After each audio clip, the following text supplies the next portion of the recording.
ನಮ್ಮ ಸಂಬಂಧಿಕರು, ನಮ್ಮ ತಮ್ಮ ಇವತ್ತು ನಿಮ್ಮ ಮುಂದೆ ಮಂತ್ರಿಯಾಗಿ ನಿಂತಿದ್ದಾನೆ.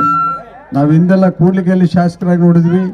2-3 ಸಾರಿ ಅವರು ಅಲ್ಲಿ ಶಾಸಕರಾಗಿ 4ನೇ ಸಾರಿ ಇಲ್ಲಿ ಬಂದ ನಂತರ ನೀವು ಅದ್ಭುತವಾಗಿರ್ತಕ್ಕಂಥ ಜಯವನ್ನು ಕೊಟ್ಟು ಅವ್ರನ್ನ ಈ ಒಂದು ಕ್ಷೇತ್ರದ MLA ಮಾಡಿಕೊಂಡ್ರಿ. ನೀವು 2000 ಗೆದ್ದಿರ್ತಕ್ಕಂಥ ನೀವು ಮೊನ್ನೆ ನಡೆದಂಥ ಚುನಾವಣೆಯಲ್ಲಿ 35-36 ಸಾವಿರ ಅಂದಾಜು ಅಂತರದಲ್ಲಿ ನೀವು ಗೆಲ್ಲಿಸ್ತಕ್ಕಂಥ ವ್ಯಕ್ತಿಗಳಲ್ಲಿ ಅದೇನೋ ಅವ್ರ ಒಳ್ಳೆತನಕ್ಕೆ ಅವರ ಒಳ್ಳೆ ಗುಣಕ್ಕೆಲ್ಲ ನೀವು ಮಾರು ಹೋಗಿರ್ತಕ್ಕಂಥ ಜನ ಇವತ್ತೇನು ಬಲವಾಗಿ ನಮ್ಮ ರಕ್ಷಕನಾಗಿ ಇವತ್ತೇನು ನಿಂತಿದ್ದಾರೆ ಮಾನ್ಯ ಮುಖ್ಯಮಂತ್ರಿಯವರು ಮತ್ತು DK ಶಿವಕುಮಾರ್ ಅವರು ಇಬ್ಬರೂ ಸೇರಿ ಇಲ್ಲಿಗೆ ಸೂಕ್ತವಾಗಿರ್ತಕ್ಕಂಥ ವ್ಯಕ್ತಿ ಯಾರಂದ್ರೆ ಅಂದರೆ ನಾಗೇಂದ್ರ ಅವರೇ ಮಂತ್ರಿ ಆಗಬೇಕು ಅನ್ನೋ ದೃಷ್ಟಿಯಿಂದ ಇವತ್ತು ಮಂತ್ರಿಮಂಡಲದಲ್ಲಿ ಅವ್ರನ್ನ ಮಂತ್ರಿಯನ್ನಾಗಿ ಮಾಡ್ಕೊಂಡು ಇವತ್ತು ಇನ್ಚಾರ್ಜಿಗೆ ಚಿತ್ರದುರ್ಗ ನಮ್ಮ ಬಳ್ಳಾರಿ ಜಿಲ್ಲೆಗೆ ಇನ್ಚಾರ್ಜಿ ಮಾಡಿಕೊಟ್ಟಿದ್ದಾರೆ. ಹೀಗಾಗಿ ನಿಮ್ಮ ಕಷ್ಟಗಳ ಸುಖಗಳನ್ನು ಅವ್ರು ನೋಡ್ತಕ್ಕಂಥ ಕೆಲಸಗಳು ಕೂಡ ಭಾಳ ಹತ್ತಿರದಿಂದ ನೋಡ್ತಾ ಇದ್ದಾರೆ. ಅವರು ನಿಜವಾಗ್ಲೂ ಕೂಡ ಭಾಳ ಬಡವರ ಪರ ಕಾಳಜಿ ವಹಿಸ್ಕೊಂಡಿರ್ತಕ್ಕಂಥ ವ್ಯಕ್ತಿ, ಸಮಸ್ಯೆಗಳನ್ನು ಅರ್ಥಿರ್ತಕ್ಕಂಥ ವ್ಯಕ್ತಿ. ಅವ್ರು ಯಾವತ್ತೂ ಕೂಡ ನಿಮ್ಮನ್ನು ಕೈ ಬಿಡೋದಿಲ್ಲ. ಸರ್ಕಾರ ನಿಮ್ಮನ್ನು ನೆಮ್ಕೊಂಡು ಇವತ್ತು ಸಿದ್ದರಾಮಯ್ಯನವ್ರ ಸರ್ಕಾರ ನಿಮಗೆ ಸಹಕಾರ ಕೊಟ್ಟಿದೆ. ಆ ಸಹಕಾರನ ಯಾವತ್ತೂ ಕೂಡ ನಾವು ಇಡಬಾರ್ದು. ಹಿಂದೆ ಹಿರಿಯರು ಹೇಳ್ತಾ ಇದ್ರು, ವರ ಕೊಟ್ಟ ದೇವ್ರಿಗೆ ಸಿರ ಕೊಡು ಅಂತೇಳಿ. ಆ ದೇವ್ರು ಕೊಟ್ಟಿರ್ತಕ್ಕಂಥ ವರವನ್ನು ನಾವು ಇಟ್ಕೋಬಾರ್ದು, ಅದನ್ನು ಯಾವತ್ತೂ ಹಿಂತಿರುಗಿಸ್ತಕ್ಕಂಥ ಕೆಲಸ ಬೇಕು. ಇದು ಸಮಯ ಬಂದಿದೆ. ತಮ್ಮೆಲ್ಲರೂ ಕೂಡ ಇವತ್ತು ವಾಗ್ದಾನ ಮಾಡಬೇಕಾಗುತ್ತೆ. ಬರ್ತಕ್ಕಂಥ ಚುನಾವಣೆಯಲ್ಲಿ ನಮ್ಮ ತುಕಾರಾಮ್ರವರು ಈ ಭಾಗದ ಒಬ್ಬ ಪ್ರಬಲ ಅಭ್ಯರ್ಥಿಯಾಗಿ ಲೋಕಸಭಾ ಸ್ಥಾನಕ್ಕೆ ನಿಂತಿರ್ತಕ್ಕಂಥ ಅಭ್ಯರ್ಥಿಯಾಗಿದ್ದಾರೆ. ಆತ 4 ಸಾರಿ MLA ಆಗಿ 1 ಸಾರಿ ಮಂತ್ರಿನೂ ಆಗಿದ್ರು. ಬಹಳ ಒಳ್ಳೆ ವ್ಯಕ್ತಿತ್ವ ಉಳ್ಳಂಥವ್ರು. ನಿಮ್ಮ ಅದೃಷ್ಟ ಚೆನ್ನಾಗಿದೆ. ಇಲ್ಲಿಬ್ಬರನ್ನ ನೀವು ಪಡಿತೀರಿ. ಒಂದು ತುಕಾರಾಮ್ ಅವರು, 2ನೇದಾಗಿ ನಾಗೇಂದ್ರ ಅವರು. ಇವರಿಬ್ಬರು ಸರಿಸಮಾನವಾದ ವ್ಯಕ್ತಿಗಳಾಗಿರೋದ್ರಿಂದ ಇವರ ಸಹಕಾರದಿಂದ ಇನ್ನಷ್ಟು ಹೆಚ್ಚಿನ ಒಂದು ಕೆಲಸಗಳು ಕೂಡ ಈ ಕ್ಷೇತ್ರಕ್ಕೆ ಆಗೇ ಆಗ್ತಾವ ಅಂತೇಳಿ ನಾನು ನೆನ್ಕೊಂಡಿದ್ದೀನಿ. ಮಾಡೇ ಮಾಡ್ತಾರೆ ಕೆಲಸನ.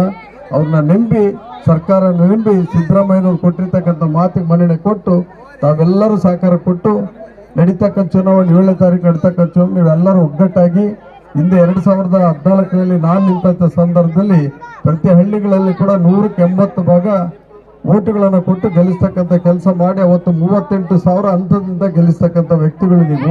ಇವತ್ತು 38,000ಕ್ಕಿಂತ ಡಬಲ್ ಅಂತರದಲ್ಲಿ ನೀವು ಗೆಲ್ಲಬೇಕಾಗ್ತದೆ ಈ ಕ್ಷೇತ್ರದವರು. ಇದು ಚಾಲೆಂಜ್ ತಗೋಬೇಕಾಗ್ತದೆ. ನಾವು ಎಷ್ಟು ಸಾಧ್ಯನೋ ಅಷ್ಟೆಲ್ಲ ಒಳ್ಳೆ ಕೆಲಸಗಳೆಲ್ಲ ಮಾಡೋಗಿದ್ವಿ.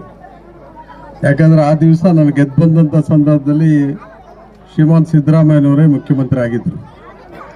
ಮುಖ್ಯಮಂತ್ರಿ ಆಗಿ ಅವರ ಆಶೀರ್ವಾದ ಬಲದಿಂದ ಅದೇ DK ಶಿವಕುಮಾರ್ ಇನ್ಚಾರ್ಜ್, ಈ ಒಂದು ಕ್ಷೇತ್ರದ ಇನ್ಚಾರ್ಜ್ಮೆಂಟ್ ಅವ್ರ ಇನ್ಚಾರ್ಜ್ ತಗೊಂಡ್ಮೇಲೆ ಜವಾಬ್ದಾರಿಯುತವಾಗಿ ಕೆಲಸಗಳೆಲ್ಲ ನಿರ್ವಹಿಸಿ ಜವಾಬ್ದಾರಿ ನಮ್ಮ ಮೇಲೆ ಹಾಕಿ ಹೋಗಿದ್ರು. ಆ ಜವಾಬ್ದಾರಿಯುತವಾಗಿರ್ತಕ್ಕಂಥ ಕೆಲಸಗಳನ್ನು ನಾನು ನಿರ್ವಿಘ್ನವಾಗಿ ಯಾರಿಗೂ ತೊಂದರೆ ಕೊಡೋದಿಲ್ಲ ಈ ಕೆಲಸಗಳೆಲ್ಲ ಮಾಡ್ಕೊಂಡು ಹೋಗಿದ್ವಿ. ನಾನು ಯಾಕೆ ಹೇಳಿದಂದರೆ, ಈ ಮಾತು ಕಾಂಗ್ರೆಸ್ ಅಂದರೆ ಅದು ಒಂದು ಸಂಸ್ಕಾರ, ಒಂದು ಸಂಸ್ಕೃತಿ ಹೊತ್ತಂಥ ಒಂದು ಪಕ್ಷ. ಅದು ಏನೇ ನ್ಯಾಯ ನಿಯತ್ತುಗಳನ್ನು ನಾವು ನೋಡಬೇಕಾದ್ರೆ ಅಲ್ಲೇ ನೋಡಬೇಕಾಗಿತ್ತು, ಕಾಂಗ್ರೆಸ್ನಿಂದ ನೋಡಬೇಕಾಗಿತ್ತು. ಈಗ ಮೊನ್ನೆ ಸಿದ್ದರಾಮಯ್ಯನವರು ಸರ್ಕಾರ ಇನ್ನೂ ರಚನೆ ಮಾಡೋದಕ್ಕಿಂತ ಮುಂಚಿತವಾಗಿ 2024ರ ಬಿಗಿನಿಂಗ್ನಲ್ಲಿ 2023 ಆ ಬಿಗಿನಿಂಗ್ನಲ್ಲೇ ನಿಮಗೆಲ್ಲ ಗ್ಯಾರಂಟಿ ಕಾರ್ಡ್ಗಳನ್ನು 5 ಗ್ಯಾರಂಟಿಗಳನ್ನು ಬಡ ಜನಗಳ ಮುಂದೆ ತಂದಿಟ್ಟಿರೋದಲ್ಲ. ಭಾಳ ಜನಕ್ಕೆ ಅನುಮಾನ ಇತ್ತದು, ಕ್ವಶನ್ ಮಾರ್ಕ್ ಮಾಡ್ಕೊಂಡಿದ್ರು. ಈ 5 ಗ್ಯಾರಂಟಿಗಳನ್ನು ಇವರು ಮಾಡ್ತಕ್ಕಂಥ ಒಂದು ಶಕ್ತಿ ಸರ್ಕಾರಕ್ಕೆ ಇದೆಯಾ ಅನ್ನೋದು.